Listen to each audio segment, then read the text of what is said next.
25,000 బ్యాంకులో డిపాజిట్ చేస్తామన్నారు. 25,000 కదా దేవుడు ఎరుగు, ₹1 అయినా డిపాజిట్ చేశారా? ఇంకా ముందుకు పోతే ముఖ్యమైన హామీలు ఇవన్నీ. ఇప్పుడు సూపర్ 6, సూపర్ 7 అంటా ఉన్నట్టుగానే ఆ రోజుల్లో ముఖ్యమైన హామీలు అంటూ తాను చెప్పిన మాటలు ఇవన్నీ. ఇంకా ముందుకు పోతే ఇంటింటికి ఒక ఉద్యోగం ఇస్తాం, ఉద్యోగం ఇవ్వలేకపోతే ఇంటింటికి నెలకు ₹2,000 నిరుద్యోగ భృతి. 5 సంవత్సరాలు అంటే 60 నెలలు ఇంటూ నెలకు ₹2,000 అంటే ₹1,20,000.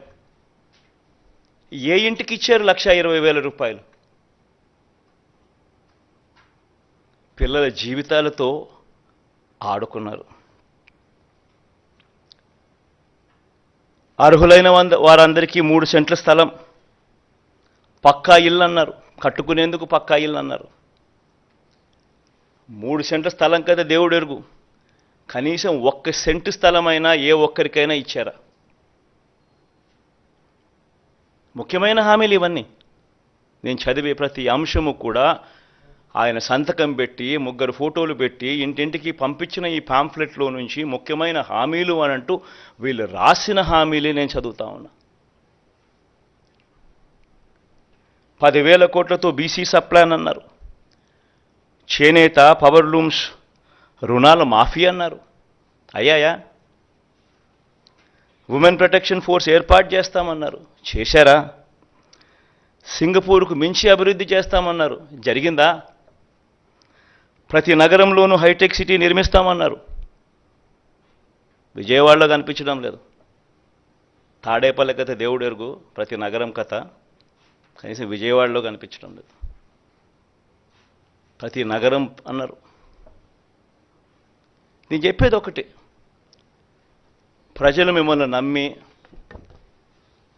మీకు ఓట్లు వేస్తే ముఖ్యమైన హామీలు అని అంటూ మీరు చెప్పిన వీటి పరిస్థితుల్లో కనీసం ఇందులో ఒక్కటంటే ఒక్క హామీ అయినా నెరవేర్చారా? పోనీ ప్రత్యేక హోదా అయినా తెచ్చారా? దాన్ని అమ్మేశారు.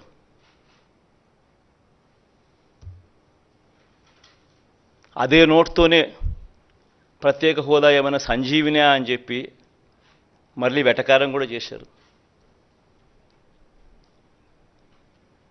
నేను చెప్పేది ఒకటి, ప్రతి మాట రాజకీయ నాయకుడు ఒక విశ్వసనీయత కోల్పోతే, రాజకీయాలలో విశ్వసనీయత అన్న పదానికి అర్థం లేకపోతే రాజకీయాలు ఎందుకు చేస్తూ ఉన్నాం? ఎవరి కోసం చేస్తూ ఉన్నాం? దేనికోసం చేస్తూ ఉన్నాం? చనిపోయిన తర్వాత ప్రతి పేదవాడి గుండెల్లో, ప్రతి ఇంట్లో మన ఫోటో ఉండాలి, ప్రతి గుండెలో మన ఫోటో ఉండాలి అనే తాపత్రయం లేనప్పుడు రాజకీయాలు ఎందుకు చేయాలి?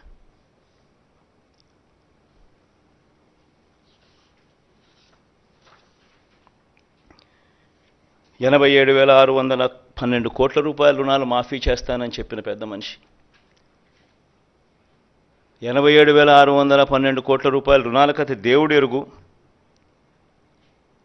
బ్యాంకుల్లో పెట్టిన బంగారం విడిపిస్తానన్న మాటలకు దేవుడు ఎరుగు, అంతదాకా అందుతా ఉన్న సున్నా వడ్డీ కూడా రైతులకు ఎగరగొట్టారు.